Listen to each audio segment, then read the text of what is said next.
As mãos do médico experiente começaram a tremer, como as de um estagiário apavorado. Não era falha dos equipamentos. Aconteceu no momento em que ele olhou para os resultados dos meus exames e depois transferiu o olhar para minha esposa, que estava sentada a sorrir. Ele desligou bruscamente o aparelho, empurrou-me para um corredor sem saída e trancou a porta. Num quarto separado, longe de ouvidos alheios, o médico parecia assustadoramente pálido. Falava rápido, baixando a voz até um sussurro e olhando constantemente para a porta, como se temesse que as paredes daquela clínica tivessem ouvidos. Naquele momento, ele me disse apenas uma coisa, que fez as pernas de um homem adulto como eu fraquejarem. Vá embora imediatamente. Acredite em mim, Bernardo Andrade. O senhor está em perigo de morte e sua esposa não é quem diz ser. Acrescentou que nos últimos anos havia visto histórias semelhantes e nenhuma delas havia terminado bem.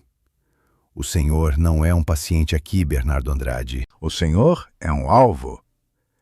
Naquele cubículo apertado com cheiro de álcool, percebi que eu, como um gatinho cego, havia caminhado por conta própria até os meus algozes. E se eu não acreditasse nele agora, não sairia vivo dessa história. Olá, meu nome é Bernardo Andrade, tenho 53 anos e passei a maior parte da vida com a sensação de que estava de pé firme. Na cidade, sou conhecido como dono da rede Andrade Casa do Pão, um homem tranquilo, confiável e com uma reputação empresarial impecável. Não sou nenhum oligarca nem bandido, mas um homem que se fez com as próprias mãos. Mãos que até hoje lembram o calor do forno. Sempre me acostumei a acordar às 4 horas da manhã, quando a cidade ainda dorme, para verificar a massa. Aprendi a conhecer pelo nome todos os meus funcionários e jamais me permiti enganar as pessoas, nem no peso do pão, nem na palavra. Conhecia pelo nome todos os meus clientes antigos. Lembrava quem gostava de pão de centeio com cominho e quem levava broa para os netos, e nunca estive envolvido em escândalos sujos ou intrigas. Meu temperamento, dizem, é calmo, até um pouco pesado. Sempre acreditei que se você é honesto com o mundo será honesto com você. Como me enganei cruelmente. O que aconteceu depois naquele consultório, eu vou lhes contar. Mas por enquanto preciso respirar. Meus amigos, enquanto junto meus pensamentos para começar essa confissão difícil, escrevam nos comentários de qual cidade ou país vocês estão me ouvindo agora. O apoio de vocês vai me fazer muita falta neste momento. Há 6 anos, minha vida teve sua primeira rachadura séria. Enterrei minha esposa Ana. Ela foi consumida pelo câncer em 6 meses. Quieta e assustadora, deixando-me sozinho numa casa enorme e vazia. Esse período lembro vagamente, como se tudo acontecesse num nevoeiro denso. Trabalho, cemitério, trabalho novamente. Fechei-me em mim mesmo, parei de visitar amigos e vivi apenas pela minha filha Carla e pela Andrade. Parecia-me que minha história como homem havia terminado, que só restavam a velhice e as lembranças. A solidão é quando nunca há ninguém por perto, e quando não há a quem contar como foi o dia, você começa a conversar com o silêncio.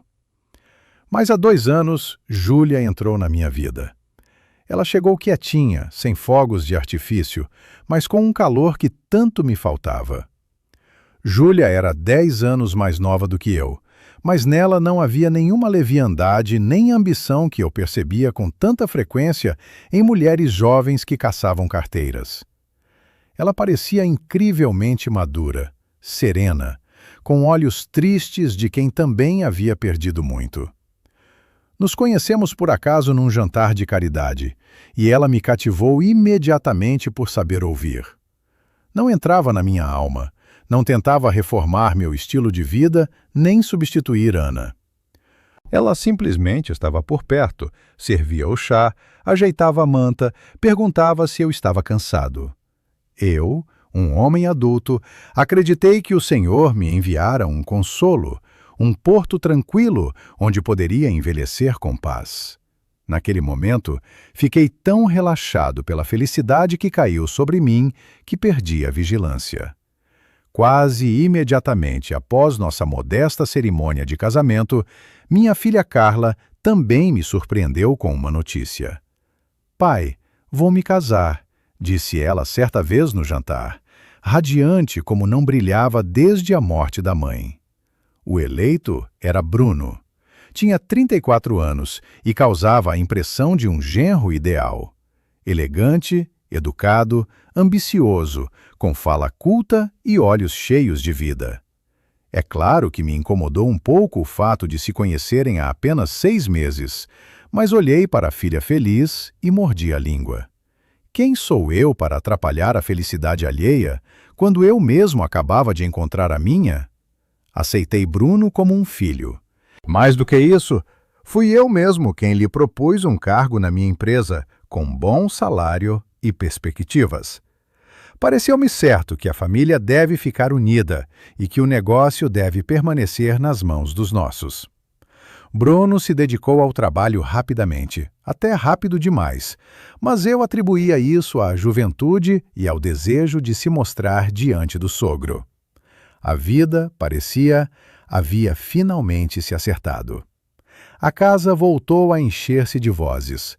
Nos fins de semana, reuníamos à grande mesa e eu, olhando para minha bela esposa e minha filha feliz, agradecia ao destino. Não percebia os olhares frios e displicentes que Júlia e Bruno trocavam às vezes, nem a habilidade com que direcionavam minhas decisões para o rumo que lhes convinha. E então, aconteceu o que considerei um verdadeiro milagre. Júlia, que já tinha 43 anos, me comunicou que estava esperando um filho. Lembro aquela noite nos detalhes. O cheiro de chuva pela janela, o tic-tac do relógio e sua voz baixa. Fiquei sem fôlego. Eu, que já me preparava para ser avô, de repente tornava a ser pai. Parecia incrível, quase um presente místico. Carregava Júlia nos braços, não deixava nem um grão de poeira pousar nela, atendia a qualquer capricho. Quando nasceu o menino, forte e saudável, chorei ali mesmo na maternidade, sem me envergonhar das enfermeiras. Sentia-me rejuvenescido uns 20 anos. Era como se me tivessem crescido asas. Queria viver, trabalhar, mover montanhas por aquele bebê. Foi exatamente nessa onda de euforia e confiança ilimitada que Júlia fez seu primeiro movimento. Alguns meses após o parto, enquanto tomávamos café da manhã, ela cobriu minha mão com a sua palma e me olhou com tamanha preocupação e amor que meu coração se apertou. "Nando", disse ela suavemente, "você trabalha tanto, não cuida nada de si mesmo. Agora temos um filho pequeno. Você precisa estar com saúde por causa dele. Vamos a uma boa clínica. Lá trabalha um velho conhecido meu, o Dr. Medeiros. Faremos apenas uma avaliação, uns exames, para minha tranquilidade." Sorri. Sentia-me como um touro capaz de lavrar o campo. Nada me doía. A pressão era de um astronauta. Mas recusar a mulher amada, mãe do meu filho, que cuidava de mim com tanta ternura, eu não conseguia. "Tudo bem, Júlia", respondi terminando o café. "Se isso vai te deixar mais tranquila, vamos." Não sabia então que, ao aceitar aquela visita, estava assinando minha própria sentença de morte e dando o primeiro passo para a armadilha que eles haviam preparado para mim. Entramos no carro e eu ainda brincava pelo caminho, sem notar como Júlia olhava tensa para a estrada e nervosamente mexia na alça da bolsa. A armadilha se fechou e eu, idiota feliz, nem ouvi o estalo. A clínica do Dr. Medeiros nos recebeu com uma limpeza estéril e assustadora, e um cheiro pesado de remédios que me irritou a garganta imediatamente. Não era um lugar onde se tratam pessoas, mas antes um escritório requintado, onde os pisos de mármore brilhavam tanto que se podia ver o próprio reflexo neles. e o silêncio nos corredores pesava nos ouvidos. Entramos num consultório espaçoso e o dono da clínica, homem alto e imponente com olhos frios como os de um peixe, sorriu calorosamente para Júlia como um velho conhecido, embora ela insistisse que o havia visto apenas algumas vezes. O exame durou várias horas. Levavam-me de consultório em consultório, faziam raios-x, tiravam sangue, mandavam soprar num tubo. E eu, obedientemente, cumpria todas as ordens, desejando apenas que aquele maratona sem sentido terminasse logo. Quando finalmente nos convidaram para a consulta final, esperava ouvir frases de praxe sobre alterações relacionadas à idade ou recomendação de comer menos pão. O Dr. Medeiros estava sentado atrás de uma pesada mesa de carvalho, folheando os papéis com meus exames, e seu rosto ficava cada vez mais sombrio a cada segundo. Ele levantou um olhar pesado para mim, tirou os óculos e pronunciou palavras que soaram como golpe de martelo sobre a bigorna. Bernardo Andrade, a situação é crítica. Foi detectada uma grave patologia nos vasos sanguíneos do cérebro. É como uma bomba de efeito retardado. O senhor pode se sentir perfeitamente bem, mas a qualquer momento, ao menor salto de pressão, algo irreparável pode acontecer. Derrame, paralisia ou morte instantânea. No começo até ri, tão absurdo parecia. Eu, homem que carregava sacos de farinha todas as manhãs, que nunca precisou saber onde ficava o coração, de repente estava mortalmente doente. Doutor, o senhor deve ter trocado as pastas, disse, sentindo uma irritação fervendo por dentro. Estou forte como um touro. Não sinto nada. A cabeça está clara, as mãos são firmes. Que patologia é essa? Mas Medeiros não sorriu. Começou a despejar termos médicos complexos, mostrava gráficos e manchas escuras nas imagens, explicando que minha doença era traiçoeira exatamente por seu curso assintomático. Júlia estava sentada ao lado, pálida, com lábios trêmulos, segurando minha mão. Nando, por favor, sussurrou ela com lágrimas nos olhos. Não discuta. Ouça o especialista. Não quero te perder. Entende? Não sobreviveria a outro enterro. Pense em nosso filho. Ele precisa de um pai, não de um monumento no cemitério. Esse golpe era proibido, mas atingiu o alvo. A menção ao filho e suas lágrimas quebraram minha confiança, fazendo-me sentir um egoísta que arriscava o futuro da família por causa do próprio orgulho. Medeiros, sem me dar tempo de me recompor, receitou vários medicamentos com nomes impronunciáveis. Avisou severamente que o tratamento deveria ser agressivo e imediato. Caso contrário, não respondia pelas consequências. Saímos da clínica com um pacote de remédios que custavam como uma asa de avião. E eu me sentia enganado, como se uma cigana na estação tivesse me predito uma desgraça para arrancar dinheiro. Mas em casa, Júlia montou uma verdadeira campanha para salvar minha vida. Comprou um organizador especial para comprimidos, programava alarmes no celular e pessoalmente me trazia um copo d'água, vigiando para que eu engolisse cada gota daquela química. Nos primeiros dias, tomei os comprimidos direitinho, mas em vez da melhora prometida, ou ao menos da estabilidade, comecei a me sentir estranhamente. De manhã, quando me levantava habitualmente às 4, a cabeça estava pesada como chumbo, e os pensamentos se embaralhavam como fios de novelo com que um gatinho brincara. Atribuía isso à adaptação do organismo, ao estresse do diagnóstico, ao tempo, mas no fundo crescia uma resistência surda e escura.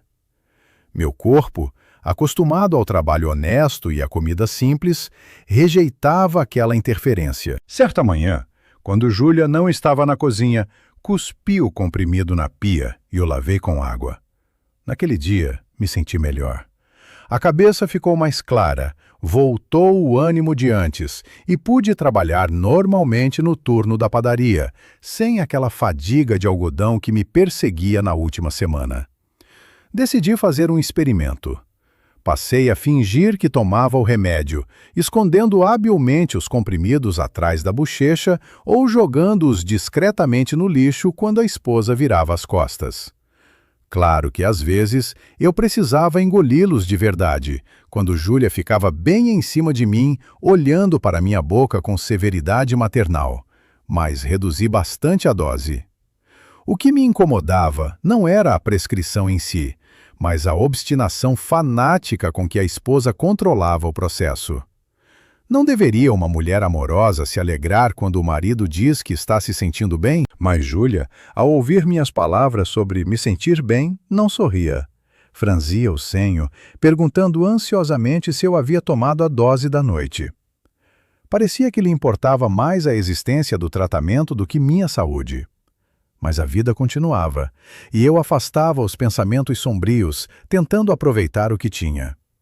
Num dos domingos, decidimos sair para o centro da cidade, simplesmente passear como um casal feliz comum.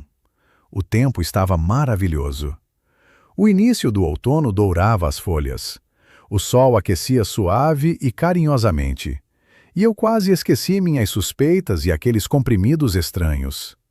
Júlia caminhava ao meu lado, segurando meu braço, sorria para os transeuntes e eu a admirava, pensando em como era sortudo.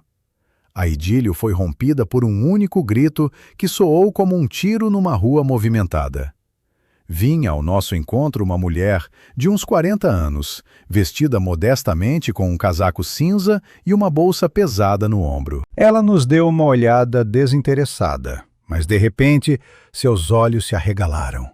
Parou como se tivesse pregada no chão, deixou cair a bolsa no asfalto e encarou minha esposa com uma mistura de surpresa e alegria impossível de fingir.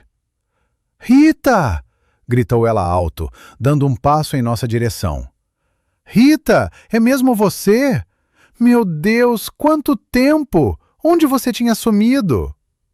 Senti a mão de Júlia, apoiada no meu cotovelo, sacudir como se tivesse levado um choque. Em fração de segundo, ela mudou completamente de expressão. O rubor desapareceu, substituído por uma palidez mortal, e os lábios se comprimiram numa linha fina e raivosa. Em vez de se surpreender ou explicar educadamente o engano, minha esposa reagiu como se tivesse visto um fantasma ou um inimigo declarado. "A senhora se enganou, minha senhora", atirou Júlia seca, quase grosseira, sem nem olhar para a desconhecida. "Não conheço nenhuma Rita. Pode seguir em frente." Ela me puxou pelo braço com força, arrastando-me para longe daquele encontro, acelerando o passo quase numa corrida. Mas a mulher não desistia. Tinha certeza de 100%. "Rita, como que me enganei?" gritou ela atrás de nós com mágoa e perplexidade. "A gente morou 3 anos no mesmo quarto do alojamento. Você tem uma cicatriz na coxa esquerda. Já esqueceu?" Júlia apertou meu braço tanto que me doeu e literalmente me arrastou para trás do prédio, escondendo-se da conhecida inconveniente. "Louca essa mulher!" sibilou ela, olhando nervosamente em volta. "Primavera já passou e os doidos ainda estão em crise. Vamos embora rápido, Nando. Estou com medo." Fui obedientemente, mas por dentro era como se uma faca gelada tivesse girado. Não me assustou o fato em si de alguém poder confundir outra pessoa. Isso acontece com qualquer um. O que me perturbou foi a reação de Júlia. Uma pessoa normal, quando a confundem com alguém, sorri, dá de ombros, talvez pare para esclarecer a situação. Mas ninguém foge com a face deformada pelo terror.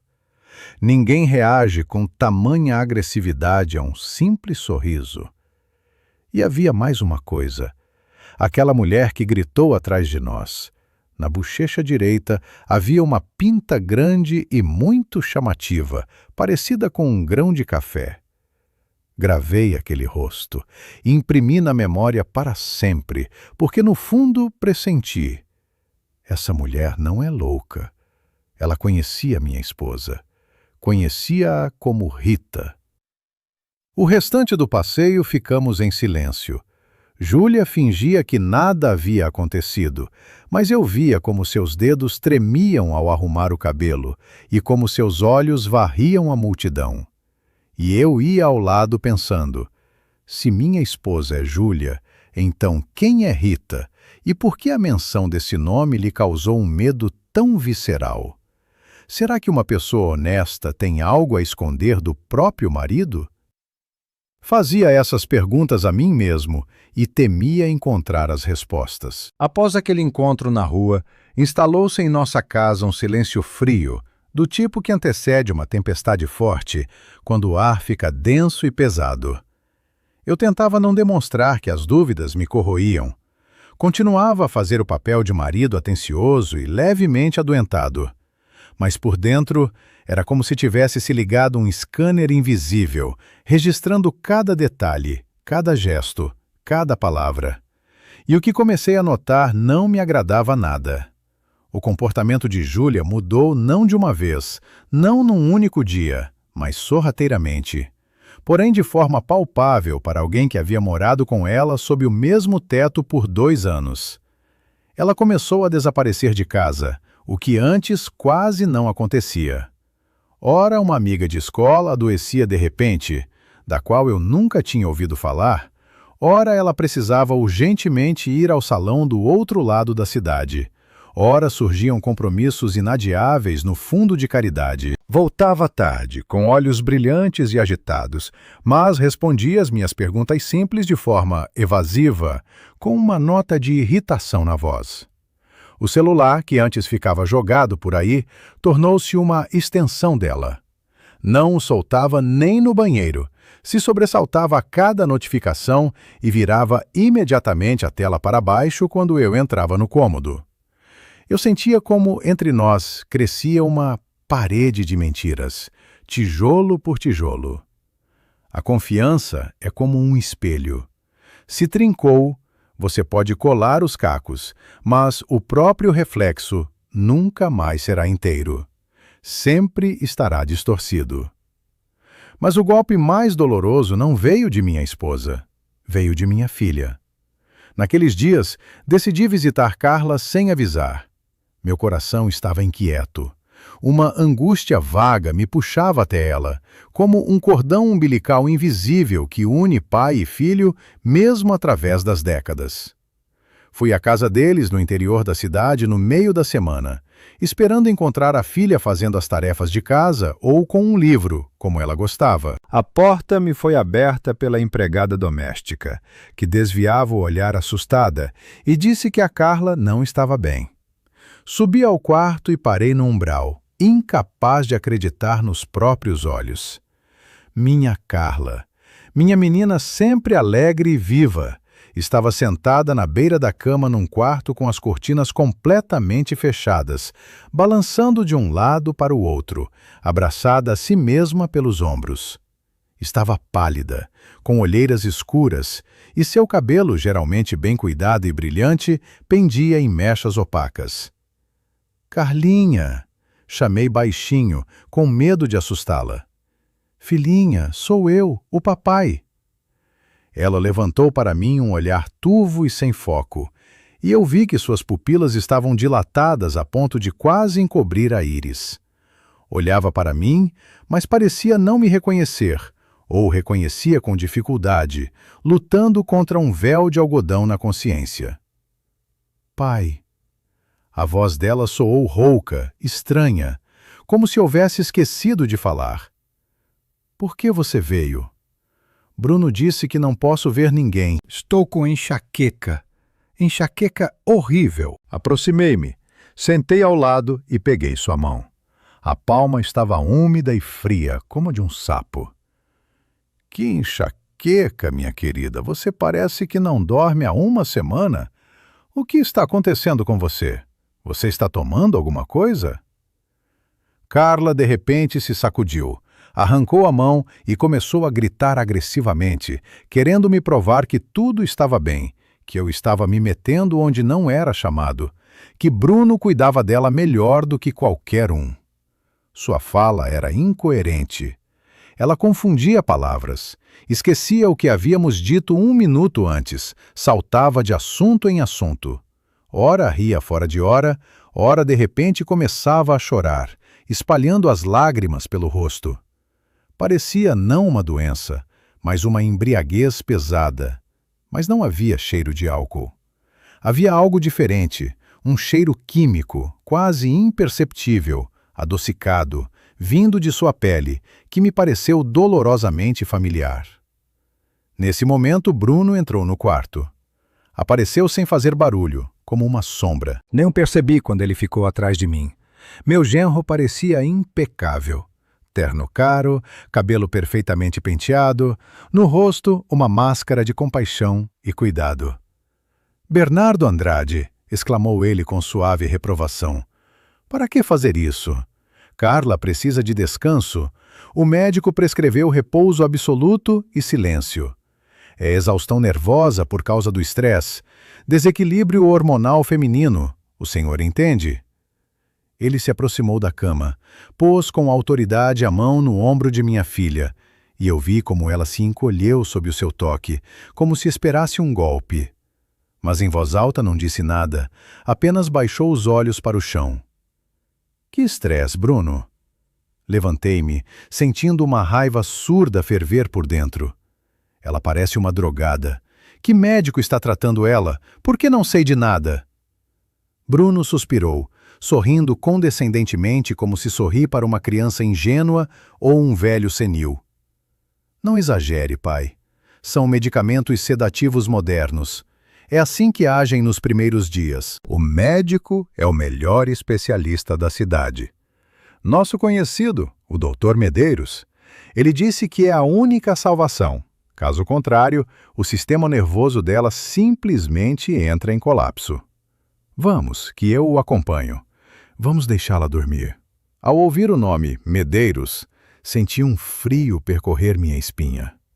De novo ele, de novo esse salvador de jaleco branco que havia inventado uma doença em mim e agora tratava minha filha de esgotamento nervoso. O quebra-cabeça na minha cabeça começou a se encaixar numa imagem assustadora e horrenda. Mas eu entendia que agora, ali, não poderia fazer nada. Se eu fizesse escândalo, eles isolariam Carla ainda mais. Diriam que estou desequilibrado, que a patologia vascular foi para minha cabeça. Saí da casa da filha com o coração pesado. A caminho da cidade, segurei o volante com tanta força que os dedos ficaram brancos. E pensei. Poderia haver tantas coincidências numa só família? Eu com uma patologia mortal repentina, minha filha com esgotamento nervoso repentino. E em tudo figura o mesmo médico. E em tudo, os iniciadores do tratamento são nossos amorosos cônjuges. Vieram à memória as conversas noturnas estranhas que às vezes eu ouvia meio que dormindo, quando Júlia achava que eu estava dormindo. Vieram à memória seus olhares cruzados com Bruno nos jantares de família, longos demais, entendidos demais para sogra e genro. E agora ainda aquela Rita da rua. De volta a casa, me tranquei no escritório e fiquei sentado por muito tempo no escuro, olhando para a rua pela janela. A cidade vivia sua vida. Os postes acendiam, os carros corriam, e eu me sentia como alguém que acordou numa casa em chamas, mas não consegue se mover. Seria possível que tudo que eu havia construído, tudo em que acreditava, fosse mentira? Seriam capazes essas pessoas que deixei entrar no meu coração de tamanha traição monstruosa por dinheiro? Sabe, há um momento em que a quantidade de fatos acidentais se transforma em qualidade de compreensão. Você ainda não sabe toda a verdade, não tem provas, mas a intuição, esse animal antigo que vive dentro de cada um de nós, já uiva de horror e grita: "Fuja! Salve-se!" Mas para onde eu fugiria? Minha filha ficava lá, refém daquelas pessoas. E entendi que não tinha direito ao pânico. Só havia uma saída: ser mais esperto do que eles. No dia seguinte, decidi agir. Peguei os comprimidos que me haviam prescrito, derramei-os na palma da mão. Cápsulas coloridas prometendo salvação agora me pareciam cápsulas de veneno. Decidi verificar tudo por mim mesmo. Precisava conhecer a verdade, por mais amarga que fosse. Marquei consulta numa clínica completamente diferente, no outro lado da cidade, escolhendo um médico simples, sem nenhuma recomendação ou conexão. Fiz isso em segredo, sem dizer uma palavra à esposa, dizendo que iria à fábrica verificar um novo lote de farinha. Enquanto esperava na fila, olhando para o linóleo gasto e para as pessoas simples com seus problemas, fazia a mim mesmo uma mesma pergunta. Estou pronto para saber o que pode destruir minha vida até as raízes? Ou talvez seja mais fácil permanecer na ignorância, tomar os comprimidos e acreditar na esposa amorosa? Mas ante os meus olhos estava o rosto de Carla com pupilas dilatadas, e eu sabia, não há volta. A porta do consultório abriu e a enfermeira chamou meu sobrenome. Respirei fundo, como antes de mergulhar em água gelada, e entrei. Ainda não sabia que os resultados desse exame virariam meu mundo não apenas de cabeça para baixo, mas o virariam pelo avesso, mostrando um fundo cuja existência eu nem suspeitava. O próprio Dr. Ferreira, homem corpulento, de bigode grisalho e olhos cansados, estudou por muito tempo e em silêncio meu prontuário médico, que eu havia levado clandestinamente de casa, e os resultados dos exames recentes feitos no laboratório deles 1 hora antes. Ele franzia o senho, riscava algo no caderno, tirava e colocava os óculos. E eu estava sentado na beira da cadeira, segurando o boné com as mãos e me sentindo como um aluno diante de um diretor severo. O tempo se arrastava dolorosamente devagar. Cada segundo batia nas têmporas como um martelo. Por fim, o médico deixou os papéis de lado, recostou-se na cadeira e me olhou com uma perplexidade mal disfarçada. Bernardo Andrade, diga-me com honestidade, quem lhe deu esse diagnóstico? Ele acenou para a conclusão de Medeiros. E por que o senhor está tomando esse coquetel de medicamentos que seria capaz de derrubar um elefante? Um especialista renomado, respondi evasivamente, sentindo a boca secar. Por quê? Está tudo tão mal? Me resta pouco tempo? O doutor Ferreira deu um sorrisinho, e nesse som havia tanto desprezo pelos colegas que fiquei desconfortável. Mal? Meu caro, seu coração e seus vasos estão num estado tal que poderia ir para o espaço amanhã. Para seus 53 anos, isso é um presente da natureza e, visivelmente, do trabalho físico. Não há absolutamente nenhuma patologia sobre a qual está escrito aqui. Essas imagens, ele tocou com desprezo nas imagens da clínica de Medeiros, ou são falsificadas ou pertencem a outra pessoa. O senhor é absolutamente saudável. Seria, se não se estivesse envenenando com essa química que não precisa. Exalei, sentindo como um bloco de cimento pesado caía de meus ombros. Então não estou morrendo. Então estou saudável. Mas a alegria rapidamente se transformou em ansiedade fria e viscosa. Se estou saudável, por que Júlia e Medeiros me convenceram do contrário? Por que me forçavam a tomar medicamentos que, como agora eu entendia, não curavam, mas lentamente matavam? Ou enlouqueciam. Mas o Dr. Ferreira ainda não havia terminado. Ele colocou novamente os óculos e pegou outra folha. Mas há um detalhe que me deixou confuso em seu relato. O senhor mencionou ter um filho pequeno, de 1 ano e meio. Sim, acenei com a cabeça, e o coração foi pungido de ternura. Meu herdeiro. O médico balançou a cabeça, e em seus olhos apareceu uma piedade que eu odeio acima de tudo. Bernardo Andrade, não sei como dizer isso com mais suavidade, mas com base nos resultados de seus exames e em cicatrizes antigas nos tecidos, o senhor apresenta uma forma antiga de infertilidade. O processo é irreversível e antigo. Faz pelo menos 10 anos, não menos. O senhor fisicamente não poderia ter se tornado pai pelo caminho natural há 2 anos. Isso é medicina excluída. No consultório instalou-se um silêncio tal que ouvi um carro passar lá fora. Eu olhava para o médico e não entendia uma palavra. Isso não pode ser. É um erro. O senhor está errado, murmurei, sentindo os lábios pregarem. Minha esposa, ela deu à luz, eu estava lá. Não estou dizendo que sua esposa não pariu, disse Ferreira baixo, mas firme. Estou dizendo que o senhor não poderia ser o pai biológico daquela criança. Desculpe-me. Saí da clínica com as pernas bambas. O mundo em volta estava igual. O sol brilhava, as pessoas corriam, em algum lugar tocava música, mas para mim tudo havia desmoronado. O céu caiu sobre a terra e me esmagou com seu peso. Eu caminhava pela rua sem ver para onde ia, e na cabeça martelava apenas um único pensamento, terrível em sua simplicidade. Se sou infértil, de quem é esse filho? De quem é a criança que balanço nos braços, que beijo antes de dormir e que considero minha continuação? Naquele momento, surgiu em mim pela primeira vez a pergunta que eu tinha medo de formular mesmo em pensamento. A fé na esposa, em sua santidade, em nosso amor desmoronou em pó como um tecido velho e podre. Restava apenas a verdade nua e crua, que eu precisava confirmar documentalmente, porque as palavras do médico são palavras, e eu precisava de fatos, fatos sólidos como cimento.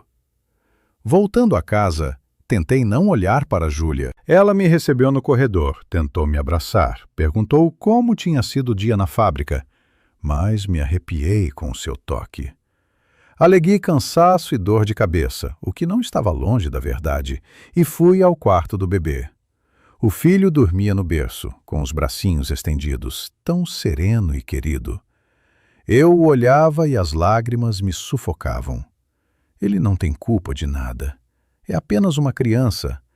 Mas agora, olhando para seus traços, eu com horror buscava neles marcas alheias e pareceu-me as encontrava. A forma do nariz, o corte dos olhos. Tudo isso de repente me pareceu dolorosamente familiar. Mas eu afastava esse pensamento, porque era monstruoso demais. Cuidadosamente, tentando não acordar o pequeno, peguei da mesinha sua chupeta usada que ele havia cuspido no sono. Coloquei-a num saco plástico. Depois fui ao banheiro, encontrei meu pente, recolhi os cabelos. Isso era suficiente. No dia seguinte, levei as amostras a um laboratório de exames de DNA. Solicitei análise urgente, pagando triplo para não esperar uma semana. Esses 2 dias de espera foram para mim um inferno. Andei pela casa como um fantasma. Me sobressaltava a cada ligação e me custava um esforço titânico simular o papel do marido amoroso de sempre. Via como Júlia me observava, cautelosa, predatória, como se sentisse que a vítima estava começando a suspeitar. A resposta chegou no e-mail quando eu estava sentado no carro perto do escritório. Por longo tempo, olhei para o ícone de e-mail não lido, sem conseguir clicar. Sabia que assim que eu abrisse aquele arquivo, minha vida acabaria. Aquela vida que eu conhecia e amava. Começaria algo diferente, assustador e frio. Amigos, digam com honestidade, o que teriam feito em meu lugar naquele segundo? Deveria eu ter ido imediatamente à casa ao receber os resultados e jogado esses papéis na cara dela, exigindo a verdade? Ou fiz certo ao decidir me esconder, guardar minha dor e começar meu próprio jogo para salvar a filha? Escrevam sua opinião. Me importa de verdade saber. Não cometi um erro? Abri o arquivo, percorri as linhas com os olhos, pulando os termos complexos, e encontrei o essencial, a coluna probabilidade de paternidade. O número era 0. 0. Vazio. Nada. O menino que eu amava mais do que a própria vida, que eu considerava um presente de Deus, não tinha nada a ver comigo. Nem uma gota do meu sangue. Era de outro. Fechei os olhos e recostei a cabeça no encosto. Estranhamente, não gritei nem quebrei o celular. Em vez de histeria, veio uma calma glacial. A mesma calma com que um cirurgião pega o bisturi para extirpar uma gangrena. As dúvidas acabaram. Não havia mais, talvez tenha me enganado, ou erro médico. Havia uma imagem clara e nítida. Fui enganado da maneira mais vil. Me usaram como carteira, como recurso, como fachada. Me empurraram uma criança alheia para me amarrar. E depois, quando eu transferisse o patrimônio para ela, ou simplesmente morresse pelo tratamento, tudo ficaria com eles. Com eles? Com quem? Lembrei do rosto da mulher com a pinta na rua. Lembrei de Bruno, que tão rapidamente havia entrado em nossa família. Lembrei do Dr. Medeiros. Não era simplesmente traição da esposa, era uma quadrilha. Uma alcateia de chacais que havia cercado um leão velho, certos de que ele já não podia mais morder. Mas se enganaram. Esqueceram que cresci nas ruas, que comecei meu negócio nos anos 90, quando era preciso defender o que era seu não com leis, mas com a força do caráter. Enxuguei os olhos secos, liguei o motor e fui não para casa, mas ao escritório de um detetive particular cujo número me dera um velho conhecido da segurança. Dei ao detetive a única pista que eu tinha, aquela mesma mulher com a grande pinta na bochecha que havia reconhecido minha esposa na rua e a chamado de Rita. "Encontre-a", disse eu, pondo sobre a mesa um envelope gordo com dinheiro. "Encontre para mim tudo sobre uma mulher chamada Margarida, que se parece com minha esposa. Descubra quem ela é de verdade e descubra quem é Bruno, meu genro." O detetive, ex-policial de olhar perspicaz, acenou com a cabeça e disse que precisava de tempo. Eu estava pronto para esperar. Agora não tinha pressa. Meu amor morreu naquele arquivo com o número 0. Ficou apenas a vingança e o desejo de salvar a filha, que, como agora eu sabia com certeza, era a próxima na lista deles. O tempo que esperei a ligação do detetive pareceu-me mais longo do que toda a minha vida anterior. Viver sob o mesmo teto que o inimigo, sorrir para a mulher que planeja sua morte e beijar uma criança que provavelmente é fruto de uma dupla traição, é uma tortura que eu não desejaria nem ao maior inimigo. Aprendi a dormir de olhos abertos, com ouvidos atentos a cada farfalhar. Parei de comer em casa, alegando que almoçava nas degustações das padarias, porque agora em cada prato de sopa me parecia sentir gosto de veneno. A ligação chegou à noite, quando eu estava no carro perto do cais, olhando para a água escura. "Bernardo Andrade, precisamos nos encontrar." A voz do detetive era seca e dura, sem a polidez profissional. "Não pelo telefone. E é melhor estar sentado, se estiver em pé. O que eu descobri, em geral, venha ao escritório." No escritório do detetive estava tão cheio de fumaça que dava para cortar com faca, e sobre a mesa havia uma pasta grossa da qual só de ver eu já gelei por dentro. O detetive, me olhando com um olhar pesado e compassivo, silenciosamente empurrou em minha direção uma pilha de fotografias. Nas primeiras imagens estava aquela mesma mulher com a pinta. "O nome dela é Helena", começou o detetive, acendendo mais um cigarro. "A encontramos rapidamente. É ex-vizinha de quarto de alojamento de sua esposa, de outra cidade, de quando sua Júlia se chamava Margarida Alves." Helena confirmou tudo. Margarida é seu verdadeiro nome, e ela não é simplesmente uma estelionatária, Bernardo Andrade. Em certos círculos, a chamam de Viúva Negra. Peguei a fotografia seguinte. Nela estava minha esposa, mais nova, com um cabelo diferente, mas era claramente ela. Ao lado dela estava um homem que eu nunca havia visto. Este é o primeiro marido, explicou o detetive. Dono de uma rede de concessionárias. Morreu 7 anos atrás de infarto repentino. O coração parou durante o sono. Estranho para um atleta de 40 anos, não é? Todo o patrimônio ficou com a viúva. Colocou à minha frente mais uma foto. Outro homem, mais velho. Segundo marido, fazendeiro, homem forte e trabalhador. Morreu 5 anos atrás. Derrame. Estava em tratamento. Tomava medicamentos preventivos. Mas, infelizmente, o organismo não suportou. A viúva vendeu a fazenda, pegou o dinheiro e desapareceu. Eu o ouvia, e os pelos da nuca se arrepiavam. Não era simplesmente avareza, era uma linha de produção da morte, um negócio metódico e implacável em vidas humanas. E agora o mais interessante. O detetive tirou uma foto feita, a julgar pela data, uns 10 anos atrás. Numa praia, abraçados, estavam dois. A jovem e sorridente Margarida Júlia e, ao lado dela, abraçando-a pela cintura com segurança proprietária, estava Bruno, meu genro. Só que aqui ele era um rapazinho.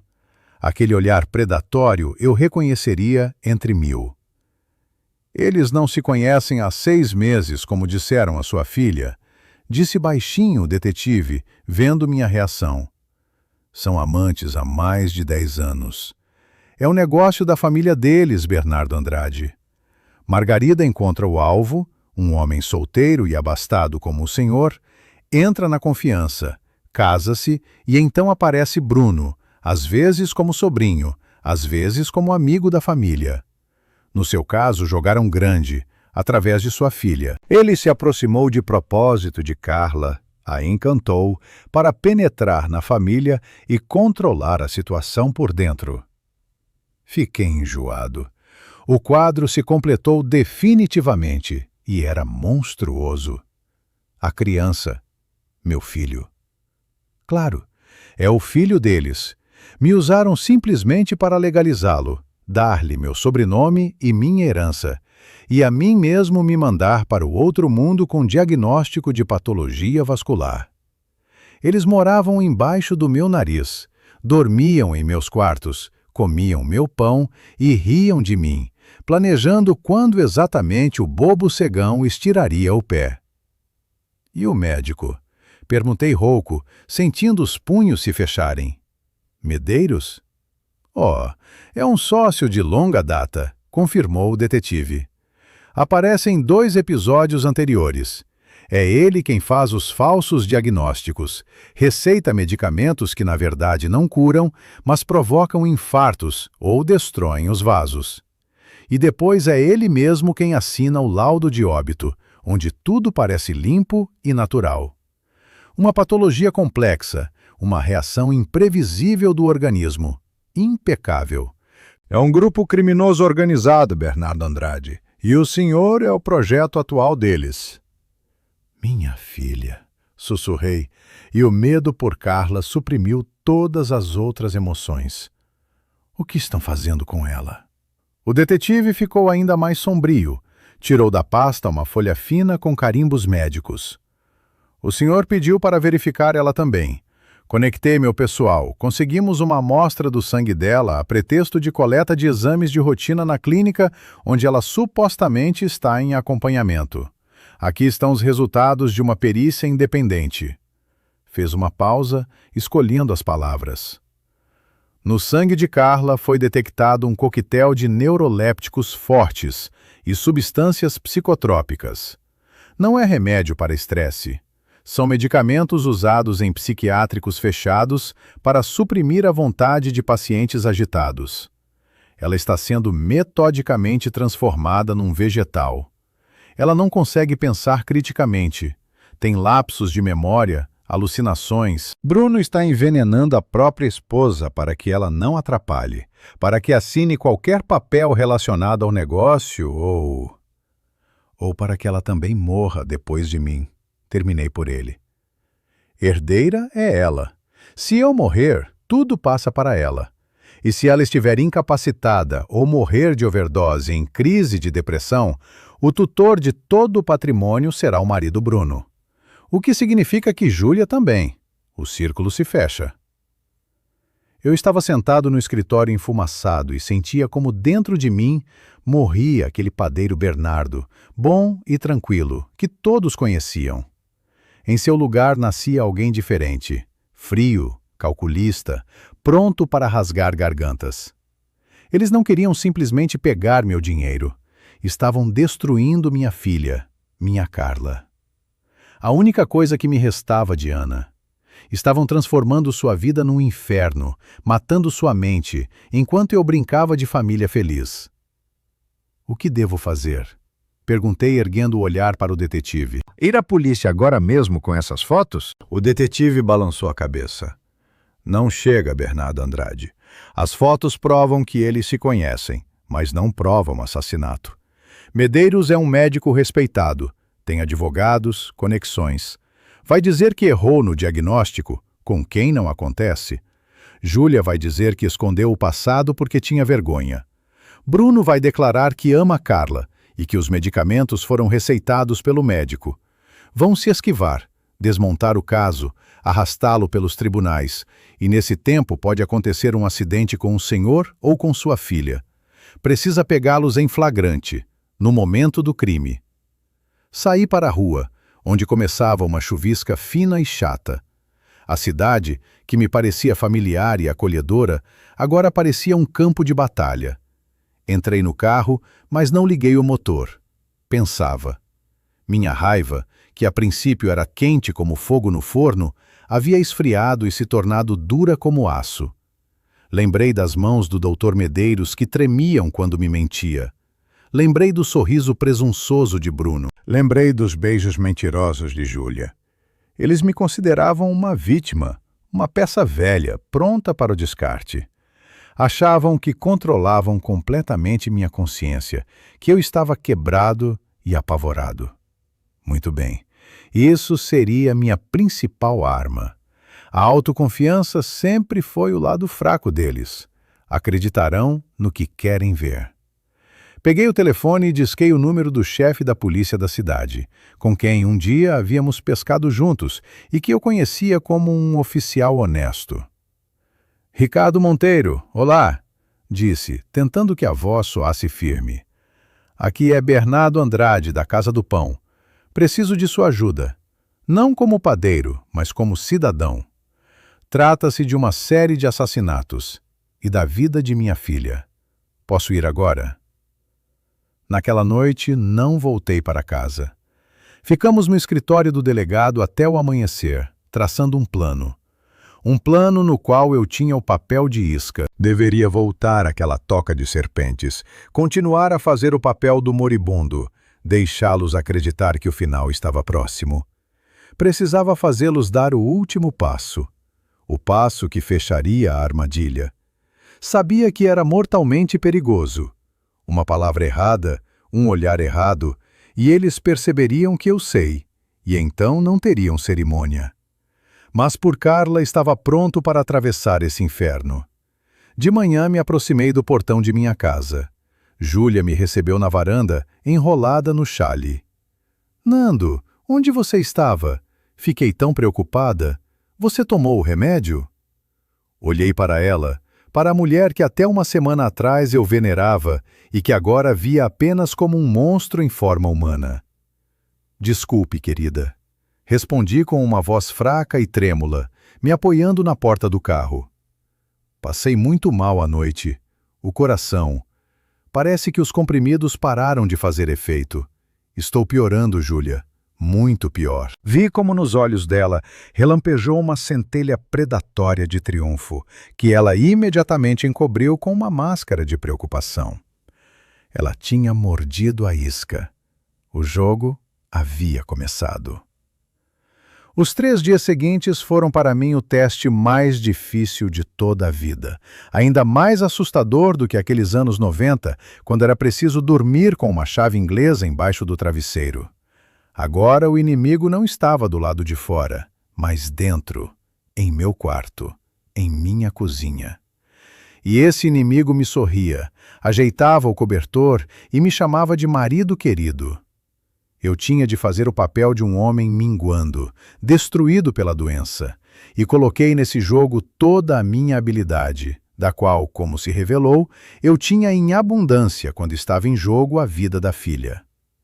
Eu me queixava de tonturas, das mãos que não obedeciam, de flashes estranhos diante dos olhos. Via como Júlia esforçosamente simulava compaixão, gemia e suspirava, mas assim que eu virava, no rosto dela aflorava uma satisfação fria e calculista. Ela ligava para Medeiros na minha frente em voz alta, para que eu ouvisse. Perguntava ansiosamente o que fazer e depois me transmitia as palavras dele.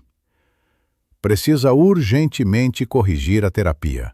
O organismo se acostumou. Precisa de um novo esquema. Eu acenava com a cabeça, concordava. Engolia os placebos que havia substituído nos frascos com antecedência e esperava. O mais difícil foi atrair Bruno e Carla para a armadilha. Precisava que todos estivessem no mesmo lugar ao mesmo tempo. No café da manhã, quando Bruno passou para supostamente visitar o sogro doente, joguei a carta decisiva. Bruno, Júlia.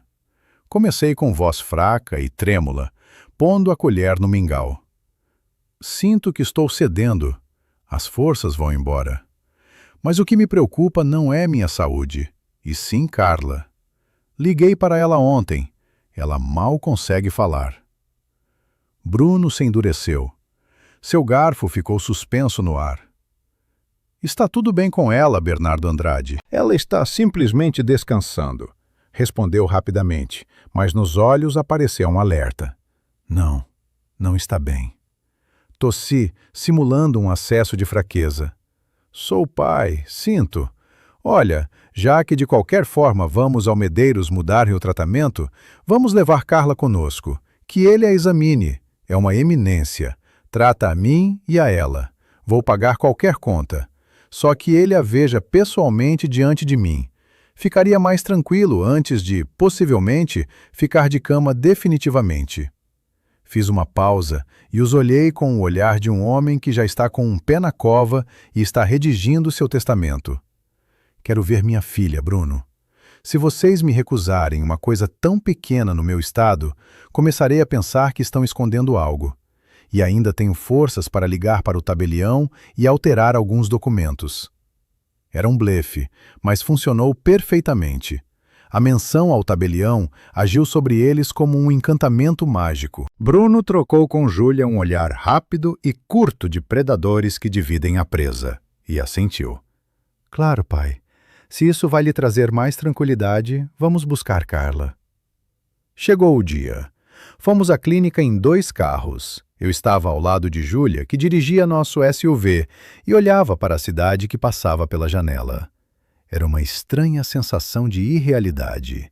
Ruas familiares, outdoors, pessoas nos pontos, tudo tão corriqueiro, e nós seguíamos para uma execução. Só que eles pensavam que levavam para a execução a mim, e eu sabia que íamos para o patíbulo deles. Embaixo do paletó eu tinha colado um microfone em miniatura, e o celular no bolso funcionava em modo de transmissão de geoposição. Ricardo Monteiro, o delegado, e seu grupo de operações especiais já deveriam estar no local, dispersos pelo perímetro da clínica disfarçados de pacientes e funcionários. Mas o medo não me largava. E se algo corresse mal? E se Medeiros desconfiasse? E se Bruno estivesse armado? Amigos, agora, olhando para trás, frequentemente me faço uma e mesma pergunta torturante. Fiz certo ao envolver nessa operação perigosa minha filha, que já estava numa situação horrível? O que vocês acham? Devia eu ter arriscado tudo e trazido Carla à toca do inimigo para pegá-los em flagrante e prendê-los para sempre? Ou deveria ter tentado tirá-la à força e fugir, deixando os criminosos em liberdade, mas em segurança? Escrevam nos comentários como teriam agido no lugar de um pai encurralado. Chegamos à clínica. Bruno trouxe Carla do carro. Meu coração se contraiu numa bola. Minha filha andava com dificuldade, apoiada no marido. Seu olhar vagava. Parecia uma sonâmbula. Eu quis me precipitar até ela, abraçá-la, protegê-la com meu corpo. Mas me contive. Não era a hora. Qualquer emoção agora poderia arruinar a operação. Subimos ao consultório do médico-chefe. O Dr. Medeiros nos recebeu com o mesmo sorriso profissional adocicado, que agora me dava náusea. Entrem, toda a família reunida, por assim dizer, brincou ele, trancando a porta com chave. O estalo da fechadura soou no silêncio como um tiro.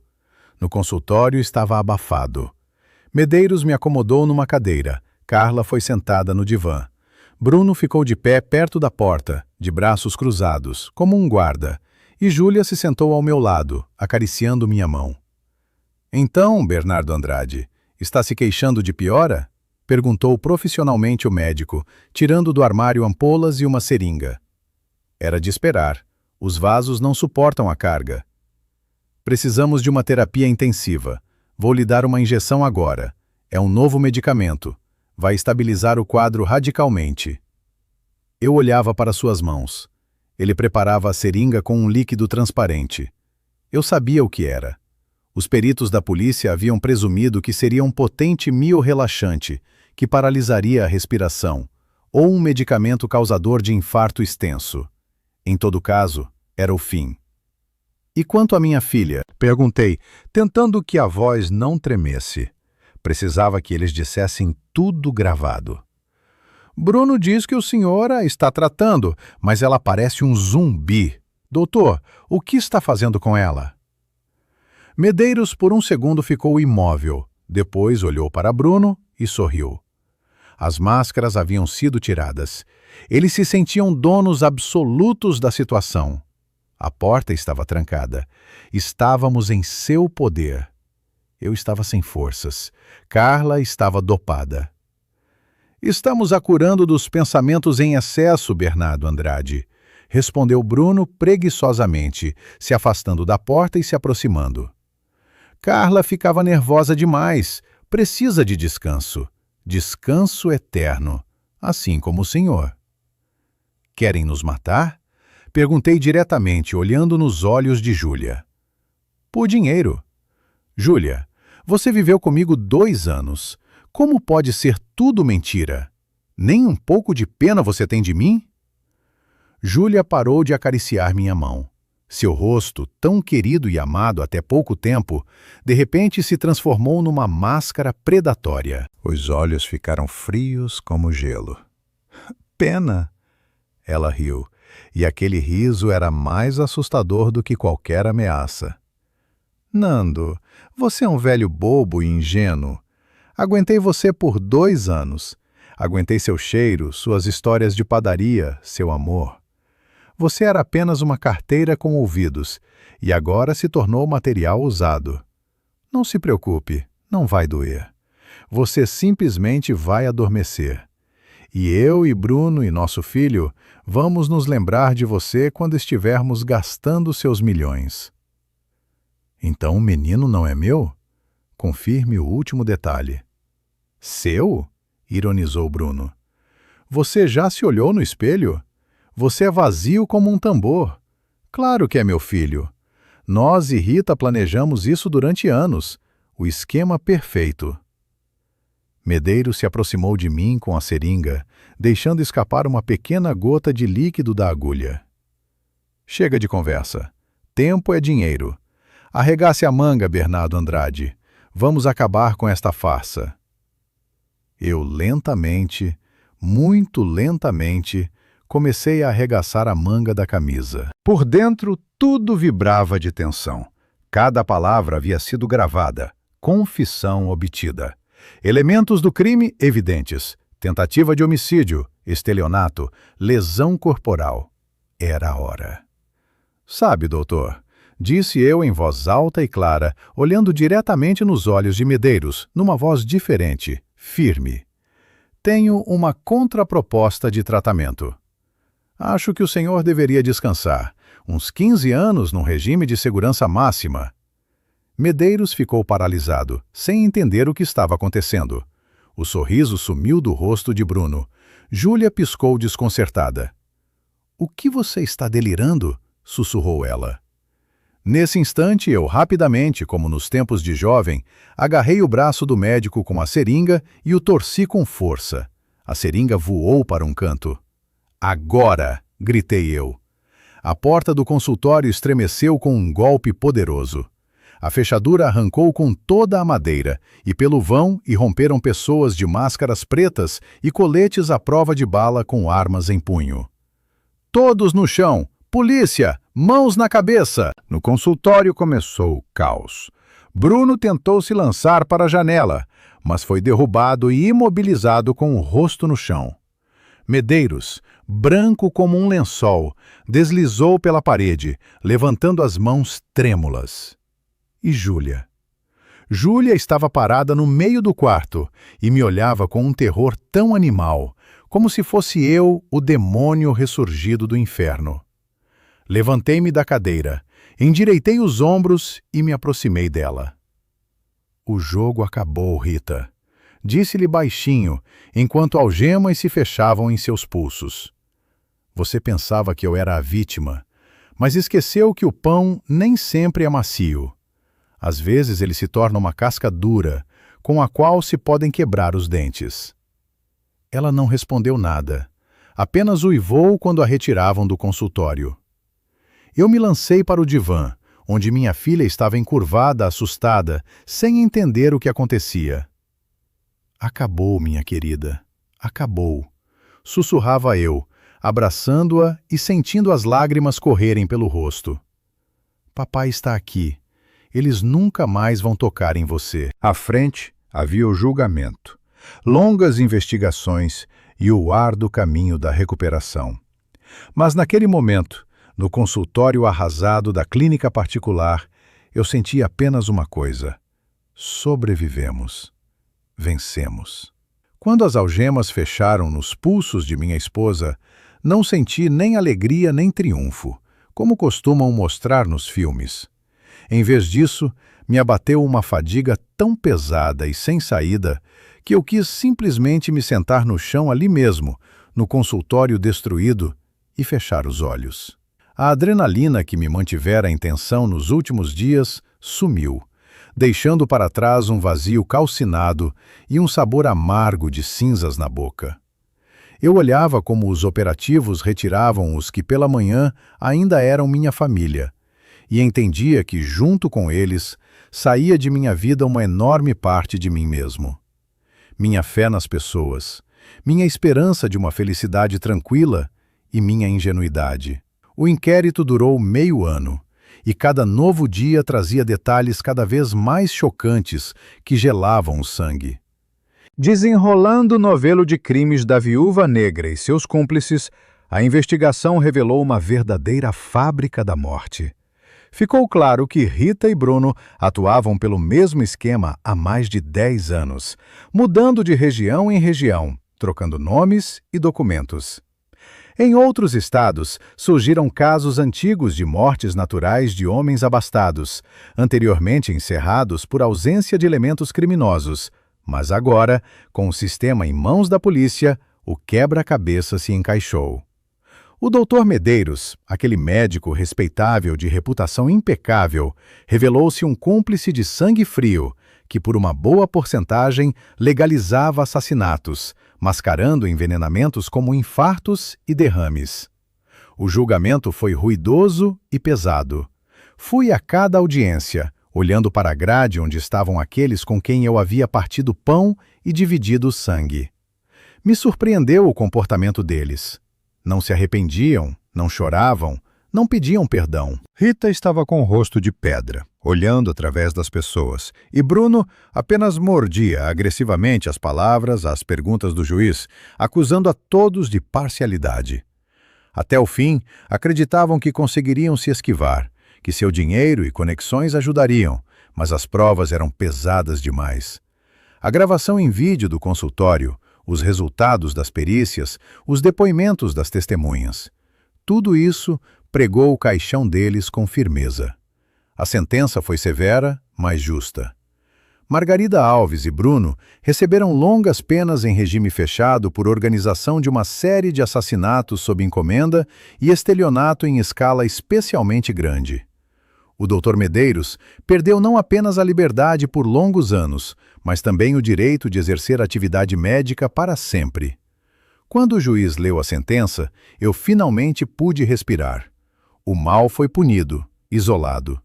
Não poderia mais prejudicar ninguém. Mas a questão mais torturante para mim foi a da criança. O menino que por 1 ano e meio considerei meu filho, que balancei nos braços durante as madrugadas e cuja primeira risada captara como milagre, não tinha culpa de nada. Era simplesmente uma moeda de troca no jogo sujo deles, um instrumento para tomar dinheiro. O exame de DNA confirmou definitivamente que o pai biológico era Bruno. Juridicamente eu era ninguém para ele.